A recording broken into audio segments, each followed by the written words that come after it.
2006 ഞാൻ കുന്നംകുളം DYSP സാറിൻ്റെ പ്രത്യേക അന്വേഷണ സംഘത്തിൽ ജോലി ചെയ്തു വരുന്ന കാലത്ത് കുന്നംകുളം സബ് ഡിവിഷൻ്റെ കീഴിലുള്ള പഴയന്നൂർ പോലീസ് സ്റ്റേഷൻ അതിർത്തിയിലെ തിരുവില്ലാമല ഭാഗത്ത് ജ്വല്ലറി പൂട്ടിപ്പോയിരുന്ന ഒരു ജ്വല്ലറി ഉടമയെ കാറ് വെച്ച് ഇടിച്ച് വീഴ്ത്തി സ്വർണ്ണാഭരണങ്ങൾ കവർച്ച നടത്തിയ ഒരു കേസ് റിപ്പോർട്ടായി. ഈ കേസ് റിപ്പോർട്ടായ ഉടനെ തന്നെ അന്നത്തെ DYSP ഉണ്ണിരാജ് സാറ് പറഞ്ഞു, അഷ്റഫെ ഇങ്ങനെ ഒരു കേസ് റിപ്പോർട്ടായിട്ടുണ്ട് അവിടെ പഴയന്നൂർ ലിമിറ്റിൽ, ഒന്ന് പോയി അതിൻ്റെ അന്വേഷണം നടത്തി നിങ്ങൾ സ്ക്വാഡ് കയറി പൊക്കോ എന്ന് പറഞ്ഞു. അപ്പോൾ ആ കേസിൻ്റെ അന്വേഷണം നടത്തുന്ന അന്നത്തെ ചേലക്കര സർക്കിൾ ഇൻസ്പെക്ടറായ സതീശൻ സാറാണ്. ഞങ്ങളുടെ സ്ഥലത്ത് ചെന്ന് അന്വേഷിച്ചപ്പോൾ ഞങ്ങൾക്ക് ബോധ്യപ്പെട്ടു, ഇത് ഈ കൃത്യത്തിന് ഉപയോഗിച്ച കാറ് ഒറ്റപ്പാലം ഭാഗത്തു നിന്നുള്ള ഒരു റെൻ്റേ കാറ് നിഷിൽ എന്ന് പറഞ്ഞ കുപ്രസിദ്ധ കുറ്റവാളി റെൻറ്റിനെടുത്തിട്ടുള്ള കാറാണെന്ന് മനസ്സിലായി. അങ്ങനെ നിഷിലിനെ കേന്ദ്രീകരിച്ച് അന്വേഷണം ആരംഭിച്ചു. നിഷിൽ എനിക്ക് മുന്നേ അറിയാവുന്ന ഒരു പ്രതിയാണ്, നിരവധി കൊലപാതക കേസുകളിൽ പ്രതിയാണ്. അത് ആലത്തൂർ ഒരു കൊലപാതകം, അതേപോലെ തന്നെ ഇവിടെ എറണാകുളം ജില്ലയിലെ അങ്കമാലിയിലൊരു കൊലപാതകം തുടങ്ങി 2-3-4 കൊലപാതക കേസിലെ പ്രതി, ഒരു കവർച്ച കേസിൽ, അടിപിടി കേസുകളിലൊക്കെ പ്രതിയായിട്ടുള്ള ഒരു ബസ് ജീവനക്കാരനാണ് ഈ നിഷിൽ എന്ന് പറഞ്ഞ ഒറ്റപ്പാലം ലക്കിടി സ്വദേശിയായ നിഷിൽ. അയാളെക്കുറിച്ചുള്ള അന്വേഷണം ആരംഭിച്ചു. അയാൾക്ക് മനസ്സിലായി, പോലീസ് അയാളെ ലൊക്കേറ്റ് ചെയ്യാൻ, അയാളെ ഐഡൻറ്റിഫൈ ചെയ്തൊന്നും കൃത്യം ചെയ്തപ്പോൾ അവനും ടീമാണെന്ന് മനസ്സിലായിട്ടുള്ളതായി അവന് പ്രതികൾക്ക് വിവരം കിട്ടി. അവർ ഒളിവിൽ പോയി. അവരെക്കുറിച്ചുള്ള അന്വേഷണത്തിന് ഞങ്ങൾ പല സ്ഥലങ്ങളിലും അവന് ബന്ധമുള്ള സ്ഥലങ്ങളിലും ഒരു കൂട്ടുകാരും മറ്റവരായിട്ട് അന്വേഷണം നടത്തിക്കൊണ്ടിരിക്കുക. ഒരു ദിവസം നിഷിൽ എന്നെ വിളിച്ച് പറഞ്ഞു, അഷ്റഫ് സാറേ, ഞാൻ തന്നെ സറണ്ടർ ആയിക്കോളാം, ഇതൊരു സാവകാശം വേണം, ഞാൻ സറണ്ടർ ആവാം, അന്വേഷിക്കേണ്ട, വേറെ ബുദ്ധിമുട്ടിക്കരുത്, ബന്ധുക്കളെയും മറ്റുള്ളവരെയും ബുദ്ധിമുട്ടിക്കരുത് എന്നുള്ളതൊക്കെ പറഞ്ഞിട്ടുള്ള ഫോൺ വിളി ഉണ്ടായി. ഞാൻ സറണ്ടർ ആയിക്കോ, നാളെ തന്നെ ഇപ്പം തന്നെ സറണ്ടർ ആയിക്കോ എന്നുള്ള കാര്യങ്ങൾ പറഞ്ഞു. അവൻ ശരി സാറെന്ന് പറഞ്ഞു. അങ്ങനെ 2-3 ദിവസം കഴിഞ്ഞ് ഒരു ദിവസം അവൻ എന്നെ വീണ്ടും ഫോണിൽ വിളിക്കുകയാണ്, സാറേ ഞാനൊരു പണി കൊടുത്തിട്ടുണ്ട് ചെറുപ്പളശ്ശേരി ഭാഗത്ത്, സാറിന് പറ്റിയെങ്കിൽ എന്നെ പിടിച്ചോ എന്നുള്ള ഒരു ഭീഷണിയുടെ ഒരു ധാർഷ്ട്യത്തിൻ്റെ സ്വഭാവത്തോട് കൂട്ടിയിട്ട് ഒരു ഫോൺ വിളിയാണ്. അപ്പോൾ അന്വേഷിച്ചപ്പോൾ മനസ്സിലായി, ചെറുപ്പളശ്ശേരി ഭാഗത്ത് വരമംഗലത്ത് രവി എന്ന് പറഞ്ഞൊരു മിലിറ്ററിക്കാരനെ കൊട്ടേഷൻ സംഘം വെട്ടി കൊലപ്പെടുത്തിയിട്ടുണ്ടെന്നുള്ള വിവരം കിട്ടി. അത് കൃത്യം ചെയ്തത് നിഷിലും ടീമുമാണെന്നും ബോധ്യപ്പെട്ടു. അങ്ങനെ അന്വേഷിച്ച് വന്നുകൊണ്ടിരിക്കുമ്പോഴാണ് അവൻ തമിഴ്നാട്ടിലെവിടെ ഒളിവിൽ കഴിയുന്നുന്നുള്ള വിവരം ലഭിച്ചത്. ഒരു ദിവസം ഞങ്ങൾ തൃശ്ശൂർ ടീമിനും ഞാനും ഷെയ്ക്കും മറ്റുള്ള ടീമും എല്ലാവരും കൂടിയിട്ട് ഒരു വണ്ടിയിൽ, ഒരു ഇന്നോവ കാറിൽ ഞങ്ങൾ തമിഴ്നാട്ടിൽ ഈ പറഞ്ഞ മാതിരിക്ക് നമ്മുടെ കുപ്പാണ്ട കൗണ്ടന്നൂരൊക്കെ കഴിഞ്ഞ് കുറച്ചുകൂടി ഉള്ളിലേക്ക് പോയി കഴിഞ്ഞാൽ ഒരു തമിഴ് ഗ്രാമം, ആ ഗ്രാമത്തിൻ്റെ പേര് ഇപ്പോൾ ഞാൻ ഓർക്കുന്നില്ല. അപ്പോൾ ആ ഭാഗത്തേക്ക് ഞങ്ങൾ പോവുകയാണ്. അപ്പോൾ ആദ്യം പോകുമ്പോഴേ നമുക്കൊരു ഇൻഫർമൻറ്റ് പോലെ ഇവർക്ക് ഭക്ഷണം എത്തിച്ചു കൊടുക്കുന്ന ഒരു ടീമിനെ നമുക്ക് കിട്ടി. അവനെ ഞങ്ങൾ പിടിച്ച് വണ്ടി കയറ്റി, ഇവനെ വീട് എവിടെയെന്ന് കാണിച്ചു തരാൻ വേണ്ടിയിട്ട്. അങ്ങനെ ഉള്ളിലേക്ക് കുറേ റോഡ് കൂടെ വഴിക്ക് വേണം ഉള്ളിലേക്ക് പോകണം. അങ്ങനെ പോയിക്കൊണ്ടിരിക്കുമ്പോൾ ഒരുത്തൻ അവിടെ നിന്ന് ഇങ്ങോട്ട് നടന്നു വരുന്നുണ്ട്, ഫോൺ ചെയ്ത് നടന്നു വരുന്നുകൊണ്ടിരിക്കുന്നുണ്ട്. അപ്പോൾ അവനെ ദൂരത്തുനിന്ന് കണ്ടവരുടെ ഉടനെ തന്നെ അവൻ പറഞ്ഞു, സാറേ ആ വരുന്നത് അവൻ്റെ ഗ്യാങ്ങിൽ പെട്ട ആളിലൊരാളാണ് എന്ന് പറഞ്ഞു. അപ്പോൾ നമ്മൾ പ്രൈവറ്റ് വണ്ടിയില്ല, നമ്മൾ ഒന്നും കരുതിയില്ല. പക്ഷേ ഒരു 50 മീറ്റർ അടുത്തെത്താറായപ്പോൾ ഇവൻ ഈ വണ്ടി കണ്ടിട്ട് സംശയം തോന്നി, അവൻ ഓടി. ഫോൺ ചെയ്തുകൊണ്ടിരുന്ന ആൾ, നേരെ നോക്കിയിരുന്ന ആൾ നേരെ ഒരു ഗല്ലിയിലേക്ക് കൂടെ ഓടിപ്പോയി. ഉടനടി ഞാനും ഷെയ്ക്കും ഇറങ്ങി അവനെ പിന്നാലെ ഓടി. 50 മീറ്റർ എത്തിയപ്പോഴേക്കും അവൻ ഈ വണ്ടി കണ്ടിട്ട് തന്നെ എന്തോ സംശയം തോന്നിയിട്ട് അവൻ ഓടിയതാണ്. ഞങ്ങൾ പുറകിലോടി. അങ്ങനെ കുറേ ദൂരം ഓടിയതിന് ശേഷം ഇവനൊരു വീടിൻ്റെ അടുക്കള ഭാഗത്തേക്ക് ചാടി, ഒരു മതിലെടുത്ത് ചാടി. ഷെയ്ക്ക് പറഞ്ഞ പോലീസുകാരൻ പുറകെ ഓടി ചാടി. ഞാൻ ഈ ഗേറ്റ് കടന്ന് ഞാൻ അതിലേ ചെല്ലുമ്പോഴേക്കും ഷെയ്ക്ക് അവനെ വട്ടട്ട് പിടിച്ച് കാലിൻ്റെ ഇടയിലേക്ക് കഴുത്തൊക്കെ ഇട്ട് പിടിച്ച് നിർത്തിയിരിക്കുകയാണ്. അത്ര ബലം പ്രയോഗിച്ച് ഭയങ്കര പിടിവില്ല. ആ സമയത്താണ്. അപ്പം എൻ്റെ കയ്യിലുള്ളത് വിലങ്ങുണ്ട്. വിലങ്ങ് ഇപ്പോഴത്തെ വിലങ്ങൊക്കെ ആണെങ്കിൽ സുഖമായിരുന്നു, നമുക്ക് ക്ലിക്ക് ചെയ്യാവുന്ന പഴയ വിലങ്ങാണ്, ഈ തിരിച്ച് ലോക്ക് ചെയ്യുന്ന പഴയ വിലങ്ങാണ്. അതും പിടിച്ചിട്ടാണ് ഞാൻ ഓടുന്നത്. ഞാനവിടെ ചെന്ന ഉടനെ അവനെ കണ്ടു, പിടിച്ചു. നീ ആരുടെ എന്താണെന്നൊക്കെ ചോദിച്ചപ്പോൾ അവൻ പറഞ്ഞു, ഇവനെ ഒന്നും പറയുന്നില്ല. അങ്ങനെ എന്തായാലും അവൻ ഈ കേസിൽ പെട്ടതാണ്, എൻ്റെ സംഘത്തിൽപ്പെട്ട ആളാണെന്നുള്ള ഒരു ബോധ്യത്തിൻ്റെ മുകളിൽ ഞങ്ങളവനെ പിടിച്ചു, വിലങ്ങ് വെച്ചു നേരെ കൂട്ടിക്കൊണ്ടുവന്ന് വണ്ടിയിൽ കയറ്റി വണ്ടി ഇവനൊന്നും പറയുന്നില്ല, ഒരക്ഷരം മിണ്ടുന്നില്ല. അതിനുശേഷം ഈ ഇവൻ കാണിച്ചു തന്ന പ്രകാരം, ഈ പറഞ്ഞ വണ്ടിയിലുള്ള നമ്മുടെ ആദ്യത്തെ ഇൻഫർമെൻറ്റ് കാണിച്ചു തന്ന പ്രകാരം ആ മറ്റേ വീട് കാണിച്ചു തന്നു. ഈ തമിഴൻ്റെ വീട്ടിലാണ് താമസിക്കുന്നത്. അപ്പോൾ ഞാൻ വേറൊരു പോലീസുകാരനായിട്ട് ഈ തമിഴിൻ്റെ വീട്ടിലേക്ക് പോയി. ഞങ്ങൾ വേറെ 3 പേര്, ഞങ്ങൾ മൊത്തം 3 പേര്, 2 പേര് ബാക്കി വണ്ടിയിലിരുന്നു. ഈ തമിഴിൻ്റെ വീട്ടിലേക്ക് പോയപ്പോൾ അവിടെ തമിഴനും ഇരുന്ന് ഭക്ഷണം കഴിക്കുന്നുണ്ട്, നിലത്തിരുന്നിട്ട് ഭക്ഷണം കഴിക്കുന്നത് 2 സ്ത്രീകൾ നിൽക്കുന്നുണ്ട്. ഒരു സ്ത്രീയെ കണ്ടപ്പോൾ എനിക്ക് മനസ്സിലായി തമിഴത്തിയാണ്. മറ്റൊരു സ്ത്രീ കണ്ടപ്പോൾ ഒരു സിനിമാടി പോലുള്ള അല്ലെങ്കിൽ അതുപോലുള്ളൊരു സ്ത്രീയാണ്. ഞാൻ ചോദിച്ചു നിഷിൽ എവിടെയാണ്? അപ്പോൾ ഈ അണ്ണൻ നിഷിലോ, എന്ത് നിഷിൽ, ഏത് നിഷിൽ? അപ്പോൾ ഞാനോട് കുറച്ച് ഗൗരവത്തിൽ ചോദിച്ചു, കാര്യങ്ങൾ കുറച്ച് ഷൗട്ട് ചെയ്ത് ചോദിച്ചു. അപ്പോൾ അവൻ ആ ഷൗട്ടിങ്ങിലും കാര്യങ്ങളൊക്കെ ആയപ്പോൾ അവൻ പെട്ടെന്ന് അവിടെ നിന്ന് ഭക്ഷണം കഴിക്കുന്നതിന് എണീറ്റു. പോലീസാണെന്ന് അവന് മനസ്സിലായി. അവൻ പറഞ്ഞു അവിടെ ഉണ്ട്, അപ്പുറത്തൊരു വീടുണ്ട്, ഞാൻ കാണിച്ചു തരാം എന്ന് പറഞ്ഞു. ഇപ്പോൾ നിർത്തി ഇറങ്ങിയിട്ട് ഒരു വീട് ചൂണ്ടി കാണിച്ചു. അപ്പോൾ ചെറിയൊരു വീട്, ചെറിയൊരു വീടാണ്. അപ്പോൾ ഞങ്ങൾ 3 പേരും ആ വീട്ടിലേക്ക് പോയി. ഞാൻ എല്ലാവരോടും പറഞ്ഞു, നിങ്ങൾ പുറകിലൂടെ ഏത് വീട്ടിൽ ചെല്ലുമ്പോഴും നമ്മൾ ആദ്യം ബാക്കും ഫ്രണ്ടും കവർ ചെയ്യുമല്ലോ. അങ്ങനെ പുറകിലേക്ക് അവരോട് പറഞ്ഞു, ആ ഡോറിൻ്റെ അവിടേക്ക് ബാക്കിലേക്ക് പോകുക, ബാക്ക് കവർ ചെയ്തു പറഞ്ഞു. അവർ ബാക്ക് കവർ ചെയ്തു. ഞാൻ കയറി നേരെ ഫ്രണ്ട് ഡോറ് കണ്ടു. ആ ഡോറിൻ്റെ അതിൽ ഞാൻ കയറി നോക്കിയപ്പോഴാണ് ഞാൻ ആകെ ഇതായത്. കാരണം ആ വീടിന് ഒറ്റമുറി വീടാണ്, ബാക്കിൽ ഡോറൊന്നുമില്ല, ഒറ്റ ഡോറുള്ളൂ. ഞാൻ കയറി നോക്കുമ്പോൾ നിഷിലുണ്ട്, വേറെ 3 ആളുണ്ട്. അവരിരുന്ന് മദ്യപിച്ചുകൊണ്ടിരിക്കുക, നിറയെ മദ്യക്കുപ്പികളുണ്ട്, ഭയങ്കര കാര്യമായിട്ട് സംസാരിച്ചുകൊണ്ടിരിക്കുന്നുണ്ട്. അപ്പോൾ നിഷിൽ നിരവധി കൊലപാതക കേസിലെ പ്രതിയാണ്.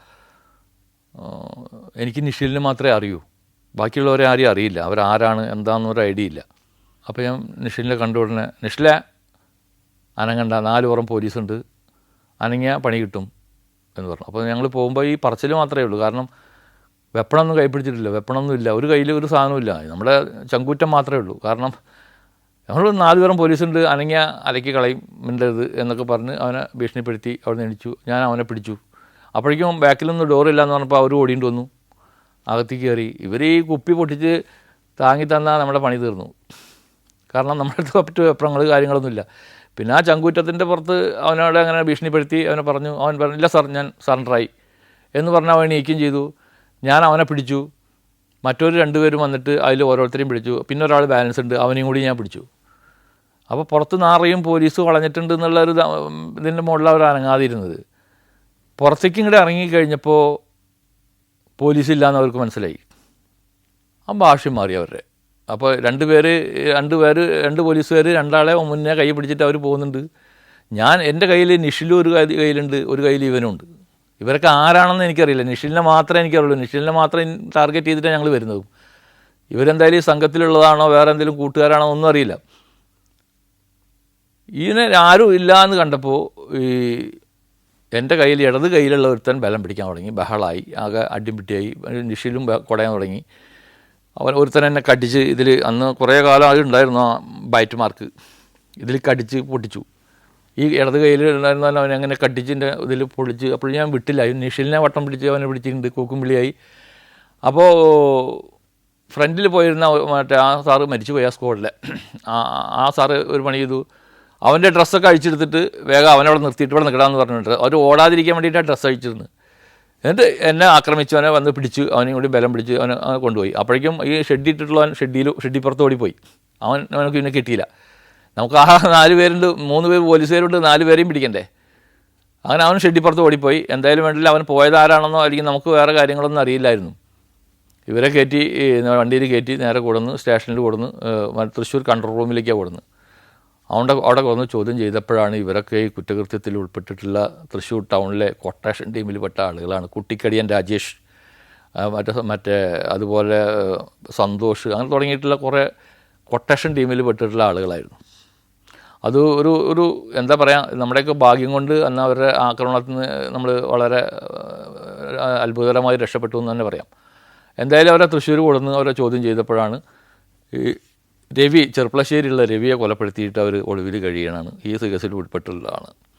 പിന്നീടുള്ള ചോദ്യം ചെയ്യലിലാണ് ചെർപ്പളശ്ശേരി കേസിലേക്ക് ഒരുപാട് മറ്റേ കോസ്റ്റൽ ഏരിയയിൽ, നമ്മുടെ തൃശ്ശൂരിൻ്റെ കോസ്റ്റൽ ഏരിയയിലുള്ള കുറേ പയ്യന്മാർ ഇതിൽ ഉൾപ്പെട്ടിട്ടുണ്ട് എന്നുള്ളത് മനസ്സിലായി. അത് വേറെ ഒന്നുമല്ല, അവർ കൃത്യം ചെയ്യാൻ വേണ്ടി പോയതൊന്നുമല്ല.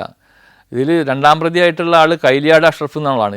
നിഷിലിൻ്റെ കൂടെയുള്ള ആളാണ്. കൈലിയാട് അഷ്റഫിനെ നിരവധി തവണ ഞാൻ പിടിച്ചിട്ടുള്ള, LP ആയിട്ടും കളവ് കേസിലും വെട്ട് കേസിലും റോബറി കേസിലും പാമ്പാടിയുള്ള മറ്റൊരു റോബറി കേസിലൊക്കെ ആയിട്ട് നിരവധി തവണ പിടിച്ചിട്ടുള്ള ഒരു കുപ്രസിദ്ധ കുറ്റവാളിയാണ് കൈലിയാട് അഷ്റഫ്. അപ്പോൾ ഇവരൊക്കെ കൂടിയിട്ട് വാടാനപ്പള്ളി വാടകയ്ക്ക് താമസിക്കുമ്പോൾ ഈ ധീരകൃത്യങ്ങളൊക്കെ ഇങ്ങനെ നിഷിൽ അവിടുത്തെ ചെറുപ്പക്കാരോടൊക്കെ ഇങ്ങനെ പറഞ്ഞ് വലിയ ആളായി നിൽക്കുമ്പോഴാണ് ഇവർക്ക് ഇങ്ങനെ ഒരു കൊട്ടേഷൻ പണിക്ക് പോകുമ്പോൾ അത് കാണാനായിട്ട് കുറേ ഒന്ന് രണ്ട് പിള്ളേരായി കയറി കാണാൻ, കൊലപാതകങ്ങൾ കാണാൻ, അല്ലെങ്കിൽ കൊട്ടേഷൻ വർക്ക് കാണാനായിട്ട് നിഷിലിൻ്റെ കൂടെ കയറി. കാരണം ഇവൻ്റെ ഈ വീരസാഹസികതകളൊക്കെ കേട്ടിട്ട് അതിൽ കയറിയതാണ്. അത് അവൻ തന്നെ അതുപോലെ പറയുന്നുണ്ട്. ചെറുപ്പളശ്ശേരിയിൽ കൊല്ലപ്പെട്ടുള്ള രവി മറ്റൊരു കൊലപാതക കേസിലെ പ്രതിയാണ്. ആ കൊല്ലപ്പെട്ടിട്ടുള്ള ആളുടെ ബന്ധുക്കളാണ്, ഈ മകനാണ് ഈ നിഷിലിന് രവിയെ കൊല്ലാൻ വേണ്ടി കൊട്ടേഷൻ കൊടുക്കുന്നത്. അങ്ങനെയാണ് നിഷിലും ടീമും ഈ രവിയെ കൊലപ്പെടുത്തുന്നത്. അപ്പോൾ നിഷിൽ, അഷ്റഫ്, പ്രസന്നൻ തുടങ്ങി ഈ കൊട്ടേഷൻ കാണാൻ, ഇവൻ്റെ ഈ വീരസാഹസിക കഥകളൊക്കെ റൂമിലിരുന്ന് കേട്ടിട്ട് അത് കാണാനായിട്ട് തന്നെ ഒരു 2-3 പിള്ളേർ കയ്യിൽ കയറി, ഈ വണ്ടിയിൽ കയറി. അവിടെ പോയി രവി റൂമിനകത്ത് നിന്ന് മറ്റെന്താണ് കോടാലി കൊണ്ട് വീശലും, തിരിച്ച് ഈ അഷ്റഫൊക്കെ കോടാലി കൊണ്ട് വെട്ടി നിരവധി വെട്ടുകൾ വെട്ടിയിട്ടാണ് അവനെ കൊന്നിരിക്കുന്നത്, ഈ രവിയെ കൊന്നിരിക്കുന്നത്. അങ്ങോട്ടും ഇങ്ങോട്ടും വെട്ടും കാര്യങ്ങളൊക്കെ നടന്നിട്ട് ഇവർക്കൊന്നും പരിക്കേറ്റിയിട്ടില്ല. പക്ഷേ നിരവധി വെട്ടുകൾ വെട്ടിയിട്ടാണ് ഈ രവിയെ അവൻ കൊന്നിരിക്കുന്നത്. കൊട്ടേഷൻ ഏറ്റെടുത്ത ഒരു കൊട്ടേഷൻ വർക്കായിരുന്നു അത്. Saudi Arabia, United Arab Emirates, Kuwait. സഞ്ചാരം വോള്യം നമ്പർ 20. ഫുൾ HD-യിലുള്ള അപൂർവ ദൃശ്യയാത്രാ വിവരണ ശേഖരം ഉടൻ സ്വന്തമാക്കാൻ സഞ്ചാരം എന്ന് SMS ചെയ്യൂ. ഫോൺ 9995444222.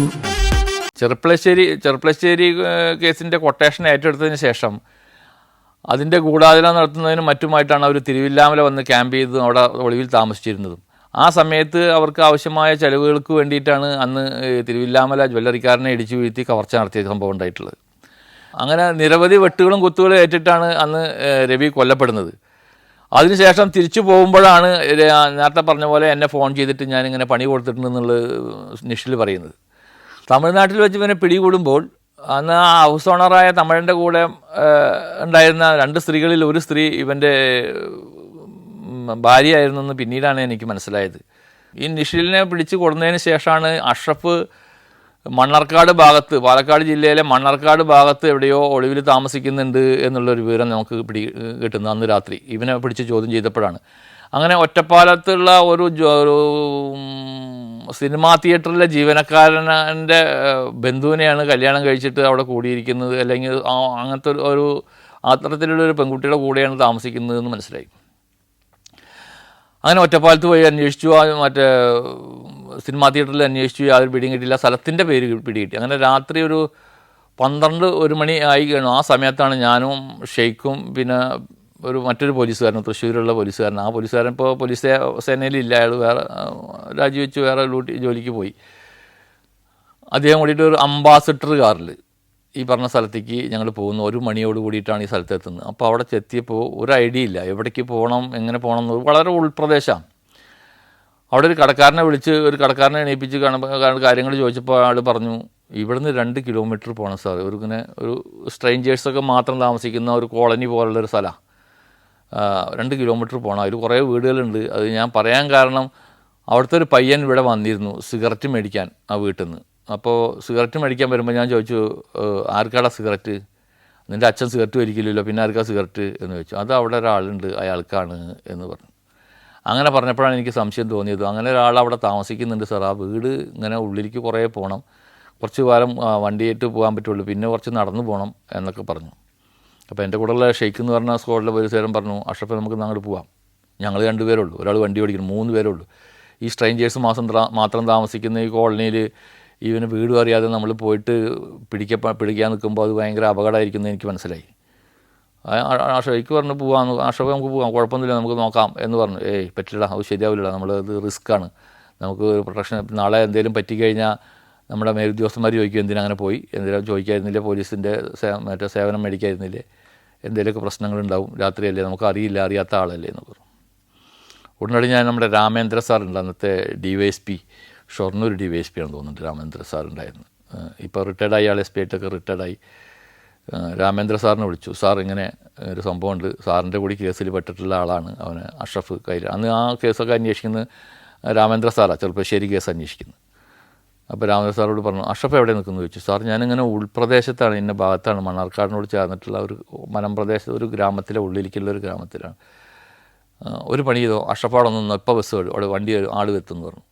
ഈ പറഞ്ഞ പോലെ തന്നെ അതിൻ്റെ പരിസരത്ത് മണ്ണാർക്കാട് സ്റ്റേഷൻ ലിമിറ്റിൽ അറ്റാച്ച് കടന്നിരുന്ന ആ പോലീസുകാരാണ് AR ക്യാമ്പിലെ പോലീസുകാർ. ഒരു പോലീസ് വലിയ ബസ് വന്നു, അതിൽ 8-10 പോലീസുകാരുണ്ടായിരുന്നു. ഒരു പുതിയ IR ക്യാമ്പിലെ പോലീസുകാർ. അപ്പോൾ പറഞ്ഞ സമയം കൊണ്ട് ഒരു അരമണിക്കൂറിൻ്റെ ഉള്ളിൽ തന്നെ ആൾ വന്നു.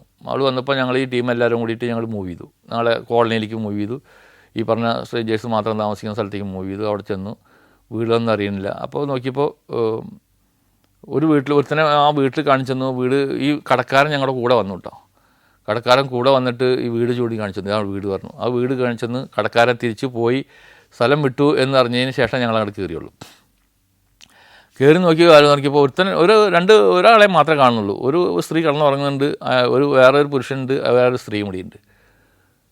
അപ്പോൾ ഞാൻ നോക്കിയപ്പോൾ ഇവൻ അഷ്റഫല്ല.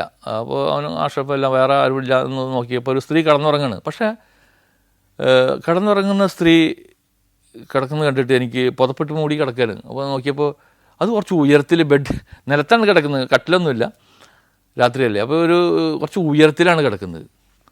എന്താ അങ്ങനെ ഉയരത്തിൽ കിടക്കുന്നതായിട്ട് ഞാൻ ഈ സ്ത്രീ കിടക്കുന്ന സ്ത്രീയല്ലേ, എന്തായാലും പുതപ്പാൻ മാറ്റിയപ്പോൾ ഈ അഷ്റഫിൻ്റെ മുകളിൽ ഇവൾ കയറി കിടക്കുകയാണ്, ഈ സ്ത്രീ കയറി കിടക്കുക, എന്നിട്ട് പുതപ്പിട്ടിരിക്കുക. ആർക്കും കണ്ടെത്താൻ പറ്റില്ലല്ലോ. അങ്ങനെ നോക്കിയപ്പോൾ അഷ്റഫാ വിളിച്ചു. അവൻ അവിടെ നിന്ന് ബഹളം വയ്ക്കാൻ തുടങ്ങി. ഇവിടെ നിന്ന് വേറെ വിലങ്ങൊന്നും ഉണ്ടായിരുന്നില്ല. അവിടെ നിന്ന് ഒരു ഷാൾ എടുത്തു, കൈയൊക്കെ പുറകിലേക്ക് കെട്ടി, കാലും കെട്ടി. അത്രയും അപകടകാരിയാണ് അഷ്റഫ്.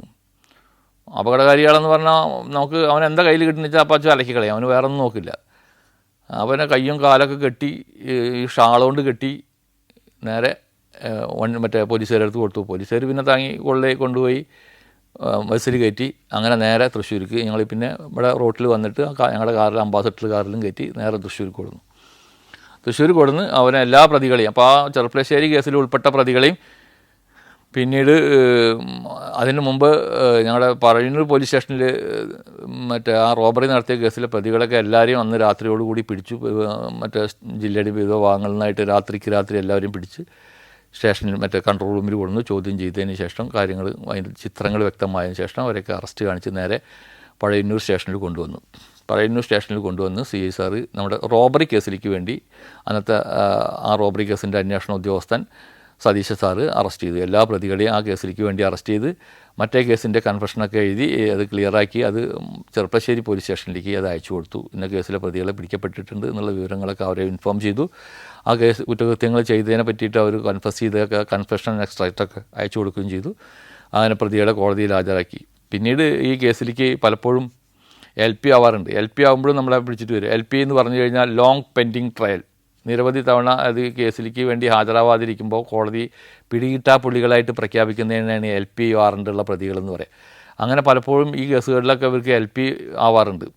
കുറേ കാലം ഹാജരാവും, പിന്നെ ഹാജരാവില്ല, അപ്പോൾ പിന്നെ LP ആകുമ്പോൾ നമ്മൾ വീണ്ടും പിടിച്ചു. LP വാറണ്ടിൻ്റെ പ്രത്യേകത എന്ന് വെച്ചിട്ടുണ്ടെങ്കിൽ അവന് വാറണ്ട് ഇല്ലെങ്കിലും അവനെ പിടിച്ച് നമുക്ക് കോടതിയിൽ ഹാജരാക്കാം. LP ആണ്, ലോങ് പെൻഡിങ് ട്രയലിൽ. വാറണ്ട് എപ്പോഴും നിലവിലുള്ള ആളുകളാണ്. അപ്പോൾ അങ്ങനെയുള്ള ആളുകളെയൊക്കെ നമ്മൾ അപ്പോൾ അങ്ങനെ ഈ കേസുമായി ബന്ധപ്പെട്ടിട്ട് പലപ്പോഴും ഈ അഷ്റഫിനും നിഷിലിനൊക്കെ LP ആവാറുണ്ട്. അങ്ങനെ LP ആകുമ്പോഴും പലപ്പോഴും പല ഇൻഫർമേഷൻ കല്യാണ വീട്ടിലൊരിക്കൽ വെച്ചിട്ടാണ് പിടിക്കാനുള്ളത്. അഷ്റഫിൻ്റെ ഭാര്യയുടെ അനിയത്തിയുടെ കല്യാണം നടക്കുകയാണ്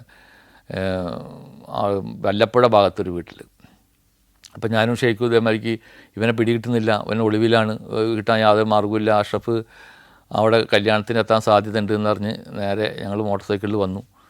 കല്യാണ വീട്ടിലേക്ക് കയറാനൊരു മാർഗ്ഗമില്ല. അപ്പോൾ ഞങ്ങൾ ഒറ്റയ്ക്കല്ല. അങ്ങനെ കല്യാണ ചെക്കൻ വന്നിറങ്ങി. കല്യാണ ചെക്കൻ്റെ വണ്ടി കണ്ടപ്പോൾ ആ കല്യാണ ചെക്കൻ്റെ വണ്ടിയുടെ കൂടെ ഞങ്ങൾ മെല്ലെ അതിന് പിന്തുടർന്ന് അതിൻ്റെ ഒപ്പം പോയി. കല്യാണ ചെക്കനും ആളുകൾ ഇറങ്ങുന്നതിൻ്റെ ഒപ്പം മെല്ലെ അവിടെ ഇറങ്ങി. കല്യാണ ചെക്കൻ്റെ കൂടെ അവിടെ ഇരുന്നു. കല്യാണത്തിലൊക്കെ പങ്കെടുത്ത് അതിൻ്റെ ഉള്ളിലിരുന്നു. നിരീക്ഷിച്ചു. യാതൊരു മാർഗ്ഗം ഉണ്ടായില്ല, വന്നില്ല. പക്ഷേ കുറച്ച് കഴിഞ്ഞ് അവരൊക്കെ ഭക്ഷണം കഴിക്കാനൊക്കെ പോയപ്പോൾ ഞങ്ങൾ മെല്ലെ അങ്ങോട്ട് മാറി നിന്നപ്പോൾ ഇവർക്ക് എന്തോ ഒരു സംശയം തോന്നി. അവിടുത്തെ നാട്ടുകാർക്ക് എന്തോ സംശയം തോന്നി. നിങ്ങൾ ആരാണ് എന്താണെന്നൊക്കെ പറഞ്ഞ് ചോദ്യം ചെയ്യാനൊക്കെ തുടങ്ങി. അപ്പോൾ മെല്ലെ അവരുടെ വീട്ടുകാരെ വിളിച്ചിട്ട് കാര്യങ്ങൾ പറഞ്ഞു. അപ്പോൾ പറഞ്ഞു, സാറേ വന്നിട്ടില്ല, അവൻ അങ്ങോട്ട് വരില്ല, വന്നാൽ ഞങ്ങൾ അറിയിക്കും, ഞങ്ങളുടെ കല്യാണം അലമ്പാക്കരുത്, ഇത് നാട്ടുകാർ ചെക്കൻ്റെ വീട്ടുകാർ അറിഞ്ഞാൽ പിന്നെ പ്രശ്നങ്ങളാണ്, പിന്നെ അത് കല്യാണം ഇതായി പോകുന്നു സാർ. ഞങ്ങൾ പറഞ്ഞു ഞങ്ങളൊന്നും അറിയുന്നില്ല, ആർക്കും അറിയാണ്ടല്ലേ ഞങ്ങൾ വന്നിരുന്നത് എന്നൊക്കെ പറഞ്ഞ് കാര്യങ്ങൾ പറഞ്ഞ് മെല്ലെ അവിടെ നിന്ന് പോന്നു. അതിന് ശേഷം പിന്നീട് ഒരിക്കൽ ട്രെയിനിൽ യാത്ര ചെയ്യുന്നുണ്ട്, ട്രെയിനിൽ വരുന്നുണ്ട് എന്നുള്ള വിവരം കിട്ടിയിട്ട് ഒറ്റപ്പാലത്ത് വെച്ച് വീണ്ടും അഷ്റഫിനെ പിടിക്കേണ്ടതായിട്ടുണ്ട്. അങ്ങനെ പലപ്പോഴും LP ആയിട്ടും അല്ലാതെയും ഇപ്പോൾ ഈ അടുത്ത കാലത്ത് ആ കേസുമായി ബന്ധപ്പെട്ട് അവൻ അറസ്റ്റുമായി ബന്ധപ്പെട്ടുള്ള കേസുമായി ബന്ധപ്പെട്ടിട്ട് എനിക്ക് സാക്ഷിമൊഴി പറയേണ്ടായിരുന്നു. അപ്പോൾ പുതുതായിട്ട് വടക്കാഞ്ചേരി സെഷൻസ് കോടതി തുടങ്ങിയിട്ടുണ്ട്. അവിടെ അതിന് സാക്ഷിമൊഴി പറയലും കാര്യങ്ങളൊക്കെ ഉണ്ടായിട്ടുണ്ടായിരുന്നു. ആ കവർച്ചയിൽ പിന്നീട് 10 വർഷത്തെ ശിക്ഷ പ്രതികൾക്ക് ലഭിക്കുന്നുണ്ട്. ആ 10 വർഷത്തെ ശിക്ഷ നിഷിലിനും അഷ്റഫിനും മറ്റുള്ളവർക്കൊക്കെ ലഭിക്കുന്നുണ്ട്. എന്തായാലും ഇപ്പോഴൊക്കെ അവർ ആ വക കാര്യങ്ങളിലൊന്നും ഇല്ലെന്നാണ് എനിക്ക് അറിയാൻ കഴിഞ്ഞത്. ഇപ്പോൾ എന്താണ് അവരുടെ സ്ഥിതി എന്നുള്ളത് അറിയില്ല. നിഷിലൊക്കെ അവൻ്റെ കേസുകൾ ഈ 10 വർഷം കുറേ കാലം ജയിലിൽ കിടക്കേണ്ടായി, അത് 10 വർഷം ശിക്ഷിച്ചിട്ട്. ചെറുപ്പളശ്ശേരി കേസ് പിന്നെ ഇപ്പോൾ എന്തായിട്ടുള്ളതാണ് അതിൻ്റെ ഇപ്പോഴത്തെ അവസ്ഥ എന്താണെന്ന് എനിക്കറിയില്ല. അതാണ് ഈ കേസ് നിഷിലുമായി ബന്ധപ്പെട്ടുള്ള കേസിൻ്റെ വിവരങ്ങൾ. വീട്ടുകാർ വീടിനകത്ത് കടന്നുറങ്ങി. അതിനുശേഷം ഇവർ അവിടുന്ന് മദ്യപിച്ചു. രാത്രി വളരെ വൈകി എല്ലാവരും പോയി. ഒരു 10 മണിയോട് കൂടിയിട്ട് എല്ലാവരും പോയി. കുട്ടൻ അവിടെ തന്നെ കിടന്നു. ആ കിടന്ന കുട്ടനെ പിറ്റേന്ന് കാലത്ത് ശരീരം മൊത്തം വെട്ടി പരിക്കേൽപ്പിച്ച് രക്തത്തിൽ കുളിച്ച് കൊല്ലപ്പെട്ട നിലയിലാണ് കാണുന്നത്.